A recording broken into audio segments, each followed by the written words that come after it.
ಸಿದ್ಧಗಂಗಾ ಶ್ರೀಗಳ ಆರೋಗ್ಯದಲ್ಲಿ ಏರುಪೇರಾಗಿರುವಂತಹ ಹಿನ್ನೆಲೆಯಲ್ಲಿ ಕಿರಿಯ ಸ್ವಾಮೀಜಿಗಳ ಜೊತೆ ಸಿಎಂ ಕುಮಾರಸ್ವಾಮಿ ಅವರು ಮಾತುಕತೆಯನ್ನ ನಡೆಸಿದ್ದಾರೆ. ದೂರವಾಣಿ ಮೂಲಕ ಕಿರಿಯ ಸ್ವಾಮೀಜಿಗಳೊಂದಿಗೆ ಚರ್ಚೆಯನ್ನ ನಡೆಸಿದ್ದಾರೆ. ಮುಖ್ಯಮಂತ್ರಿಗಳಾಗಿರುವಂತಹ ಕುಮಾರಸ್ವಾಮಿ ಅವರು ಎಲ್ಲಾ ರೀತಿಯಾದಂತಹ ಅಪ್ಡೇಟ್ಸ್ ಅನ್ನ ಪ್ರತಿನಿತ್ಯ ಪಡಿತಾ ಇದ್ರು. ಈಗಲೂ ಕೂಡ ಕಿರಿಯ ಸ್ವಾಮೀಜಿಗಳ ಜೊತೆ ಸಿಎಂ ಮಾತುಕತೆಯನ್ನ ಮಾಡಿ ಹೇಗಿದೆ ಆರೋಗ್ಯ ಅಂತ ವಿಚಾರಿಸಿದ್ದಾರೆ. ದೂರವಾಣಿ ಮೂಲಕ ಕಿರಿಯ ಸ್ವಾಮೀಜಿಗಳೊಂದಿಗೆ ಮಾತಾಡಿದ್ದಾರೆ. ಮುಖ್ಯಮಂತ್ರಿಗಳಾಗಿರುವಂತಹ ಕುಮಾರಸ್ವಾಮಿ ಅವರು ಶ್ರೀಗಳ ಆರೋಗ್ಯದ ಬಗ್ಗೆ ಮಾಹಿತಿಯನ್ನ ಪಡೆದಿದ್ದಾರೆ. ಮಠದೊಂದಿಗೆ ನಿರಂತರ ಸಂಪರ್ಕದಲ್ಲಿದ್ದಾರೆ ಸಿಎಂ ಕುಮಾರಸ್ವಾಮಿ ಅವರು. ಮಠದಿಂದ ಮಾಹಿತಿಯನ್ನ ಪಡಿತಾ ಇದ್ದಾರೆ ಸಿಎಂ. ಇಲ್ಲಿ ಪ್ರಮುಖವಾಗಿ ಯಾವುದೇ ರೀತಿಯಾದಂತಹ ತೊಂದರೆ ಆಗಬಾರ್ದು ಅನ್ನುವ ನಿಟ್ಟಿನಲ್ಲಿ ಮತ್ತೊಂದು ಕಡೆ ಸರ್ಕಾರದಿಂದ ಏನೆಲ್ಲ ಸಹಾಯಗಳು ಬೇಕು ಆ ಎಲ್ಲಾ ಸಹಾಯವನ್ನ ಸರ್ಕಾರ ಕೊಡುತ್ತೆ. ಏನೇ ಇದ್ರೂ ಬೇಕಿದ್ರೆ ಕೇಳಿ ಅನ್ನುವ ಲೆಕ್ಕಾಚಾರದಲ್ಲೂ ಕೂಡ ಕುಮಾರಸ್ವಾಮಿ ಅವರು ಮಾತನಾಡಿದ್ದಾರೆ. ಇನ್ನು ಪ್ರತಿನಿತ್ಯವೂ ಕೂಡ ಅವರು ಮಾಹಿತಿಯನ್ನ ಪಡೆದುಕೊಳ್ತಾನೆ ಇದ್ದಾರೆ. ಹಾಗೆ ಇಲ್ಲಿ ಪ್ರಮುಖವಾಗಿ ಇವತ್ತು ಗಣ್ಯಾತಿ ಗಣ್ಯರೆಲ್ಲರೂ ಕೂಡ ಈಗ ಆಲ್ರೆಡಿ ಹೊರಟಿರುವಂತದ್ದು ಸಿದ್ಧಗಂಗಾ ಮಠಕ್ಕೆ ಎಲ್ಲರೂ ಕೂಡ ಬರ್ತಾ ಇದ್ದಾರೆ. ಹಾಗೆ ಯಡಿಯೂರಪ್ಪನವರು ಕೂಡ ಹೋಗ್ತಾ ಇರುವಂತದ್ದು ಇನ್ನೇನು ಕೆಲವೇ ಕ್ಷಣಗಳಲ್ಲಿ ಯಡಿಯೂರಪ್ಪನವರು ಕೂಡ ಸಿದ್ಧಗಂಗಾ ಮಠಕ್ಕೆ ತಲುಪಲಿದ್ದಾರೆ. ಸಿದ್ಧಗಂಗಾ ಶ್ರೀಗಳ ಆರೋಗ್ಯದಲ್ಲಿ ಕ್ಷೀಣಿಸ್ತಾ ಇದೆ, ಕ್ರಿಟಿಕಲ್ ಆಗಿದೆ, ತುಂಬಾ ವರ್ಸ್ಟ್ ಆಗಿದೆ ಅಂತ ಯಡಿಯೂರಪ್ಪನವರೇ ಮಾಧ್ಯಮಗಳ ಜೊತೆ ಅಂದ್ರೆ ನ್ಯೂಸ್ 18 ಜೊತೆ ಮಾತನಾಡುವಂತಹ ಸಂದರ್ಭದಲ್ಲಿ ಹೇಳಿಕೆಯನ್ನ ಕೊಟ್ಟರು. ನನ್ನ ಎಲ್ಲಾ ಪ್ರವಾಸವನ್ನ ರದ್ದು ಮಾಡಿ, ಎಲ್ಲಾ ಕಾರ್ಯಕ್ರಮವನ್ನ ರದ್ದು ಮಾಡಿ ತುಮಕೂರಿನತ್ತ ಹೋಗ್ತಾ ಇದ್ದೀನಿ ಅನ್ನೋದನ್ನ ಕೂಡ ಹೇಳಿದ್ರು. ಇನ್ನು ಕುಮಾರಸ್ವಾಮಿ ಅವರು ಕೂಡ ಕಿರಿಯ ಶ್ರೀಗಳ ಜೊತೆ ಮಾತುಕತೆಯನ್ನ ಮಾಡಿದ್ದಾರೆ. ಎಲ್ಲ ಅಪ್ಡೇಟ್ಸ್ ಅನ್ನ ಪಡ್ಕೊಂಡಿದ್ದಾರೆ.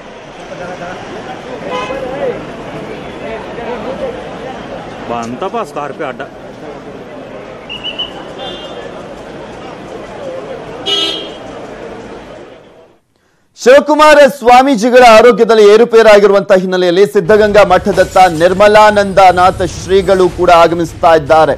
ತುಮಕೂರಿಗೆ ತೆರಳ್ತಾ ಇದ್ದಾರೆ. ಆದಿಚುಂಚನಗಿರಿ ಸ್ವಾಮೀಜಿಗಳು ನೋಡಿದ್ವಿ, ಸುತ್ತೂರು ಶ್ರೀಗಳು ಕೂಡ ಬರ್ತಾ ಇದ್ದಾರೆ.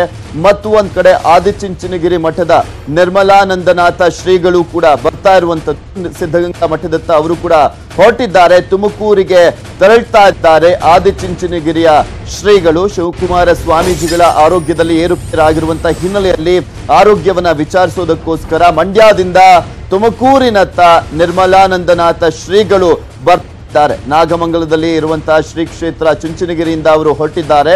ದೇವರ ಆರೋಗ್ಯವನ್ನ ವಿಚಾರಿಸೋದಕ್ಕೋಸ್ಕರ ಆದಿಚುಂಚನಗಿರಿ ಮಠದ ಶ್ರೀಗಳಾಗಿರುವಂತಹ ನಿರ್ಮಲಾನಂದನಾಥ ಶ್ರೀಗಳು ಹೊರಟಿದ್ದಾರೆ. ಅದು ಹತ್ರನೇ ಆಗುತ್ತೆ ಆಲ್ಮೋಸ್ಟ್ ನಾಗಮಂಗಲದಿಂದ ಸಿದ್ಧಗಂಗಾ ಮಠಕ್ಕೆ ಬರುವುದಕ್ಕೆ. ಸೊ ಹೀಗಾಗಿ ಶ್ರೀಗಳು ಈಗ ಆಲ್ರೆಡಿ ಹೊರಟಿರುವಂತದ್ದು.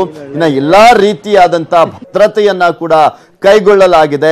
ಯಾರೊಬ್ಬರನ್ನೂ ಕೂಡ ಸಿದ್ಧಗಂಗಾ ಮಠದ ಒಳಗಡೆ ಪ್ರವೇಶ ಮಾಡೋದಕ್ಕೆ ಬಿಡ್ತಾ ಇಲ್ಲ. ಯಾರಿಗೂ ಕೂಡ ಶ್ರೀಗಳ ದರ್ಶನವನ್ನ ಮಾಡೋದಕ್ಕೂ ಕೂಡ ಅವಕಾಶವನ್ನ ಮಾಡಿಕೊಡಲಾಗ್ತಾ ಇಲ್ಲ. ಸಂಪೂರ್ಣವಾಗಿ ಪೊಲೀಸ್ ಸರ್ಪಗಾವಲನ್ನ ಹಾಕಲಾಗಿರುವಂತದ್ದು. ಗಣ್ಯಾತಿ ಗಣ್ಯರನ್ನ ಹೊರತುಪಡಿಸಿ ಇನ್ಯಾರನ್ನೂ ಕೂಡ ಮಠದ ಆವರಣದ ಒಳಗಡೆ ಬಿಡಲಾಗ್ತಾ ಇಲ್ಲ. ಇನ್ನು ತುಮಕೂರಿನಲ್ಲೂ ಕೂಡ ಹೈ ಅಲರ್ಟ್ ಅನ್ನ ಹಮ್ಮಿಕೊಳ್ಳಲಾಗಿದೆ. ಮತ್ತು ಒಂದ್ ಕಡೆ ಎಲ್ಲ ಅಂದ್ರೆ ಸುಮಾರು 10 ಜಿಲ್ಲೆಗಳಿಂದ ಪೊಲೀಸರನ್ನ ಕರೆಸಿಕೊಳ್ಳಲಾಗ್ತಾ ಇದೆ. ಈಗ ಆಲ್ರೆಡಿ 2000ಕ್ಕೂ ಹೆಚ್ಚು ಜನ ಪೊಲೀಸರು ತುಮಕೂರಿಗೆ ಬಂದಿರುವಂತದ್ದು. ಇನ್ನು ಒಂದ್ ಕಡೆ ಗಣ್ಯಾತಿ ಗಣ್ಯರ ತಂಡನೇ ಈಗ ಬರ್ತಾ ಇದೆ ತುಮಕೂರಿನ ಮಠಕ್ಕೆ.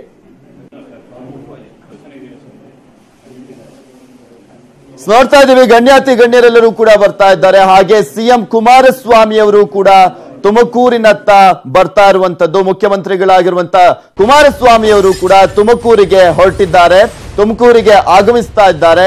ಸಿದ್ಧಗಂಗಾ ಶ್ರೀಗಳ ಆರೋಗ್ಯದಲ್ಲಿ ಏರುಪೇರಾಗಿರುವಂತಹ ಹಿನ್ನೆಲೆಯಲ್ಲಿ ಎಲ್ಲಾ ಗಣ್ಯರು ಕೂಡ ಈಗ ಮಠದತ್ತ ಬರ್ತಾ ಇದ್ದಾರೆ. ಒಂದ್ ಕಡೆ ಪ್ರತಿಪಕ್ಷದ ನಾಯಕರಾಗಿರುವಂತಹ BS ಯಡಿಯೂರಪ್ಪನವರು, ಹಾಗೆ ಆಡಳಿತ ಪಕ್ಷದ ನಾಯಕರು, ಹಾಗೆ ಮುಖ್ಯಮಂತ್ರಿಗಳಾಗಿರುವಂತಹ ಸಿಎಂ ಕುಮಾರಸ್ವಾಮಿ ಅವರು ಕೂಡ ಬರ್ತಾ ಇದ್ದಾರೆ. ಉಪಮುಖ್ಯಮಂತ್ರಿಗಳಾಗಿರುವಂತಹ ಡಾಕ್ಟರ್ ಜಿ ಪರಮೇಶ್ವರ್ ಅವರು ಬರ್ತಾ ಇದ್ದಾರೆ. ಗೃಹ ಸಚಿವರಾಗಿರುವಂತಹ MB ಪಾಟೀಲ್ ಅವರು ಬರ್ತಾ ಇದ್ದಾರೆ. ಈ ರೀತಿಯಾಗಿ ಗಣ್ಯರ ತಂಡನೆ ಬರ್ತಾ ಇರುವಂತದ್ದು ಸಿದ್ಧಗಂಗಾ ಮಠಕ್ಕೆ. ಅವರೆಲ್ಲರೂ ಕೂಡ ಬರ್ತಾ ಇದ್ದಾರೆ ಶ್ರೀಗಳ ಆರೋಗ್ಯವನ್ನ ವಿಚಾರಿಸುವುದಕ್ಕೋಸ್ಕರ. ಮೈಸೂರಿನಿಂದ ಹೊರಟಿರುವಂತದ್ದು ಈಗ ಆಲ್ರೆಡಿ ಶ್ರೀಗಳ ಜೊತೆ ಅಂದ್ರೆ ಕಿರಿಯ ಶ್ರೀಗಳ ಜೊತೆ ಕುಮಾರಸ್ವಾಮಿ ಅವರು ಆರೋಗ್ಯದ ವಿಚಾರಕ್ಕೆ ಸಂಬಂಧಪಟ್ಟಂತೆ ಮಾಹಿತಿಯನ್ನ ಕೂಡ ಕಲೆ ಹಾಕಿದ್ದಾರೆ. ಹೇಗಿದ್ದಾರೆ ಶ್ರೀಗಳು, ಸ್ಪಂದಿಸ್ತಾ ಇದ್ದಾರಾ, ಏನು ಎತ್ತ ಅಂತ.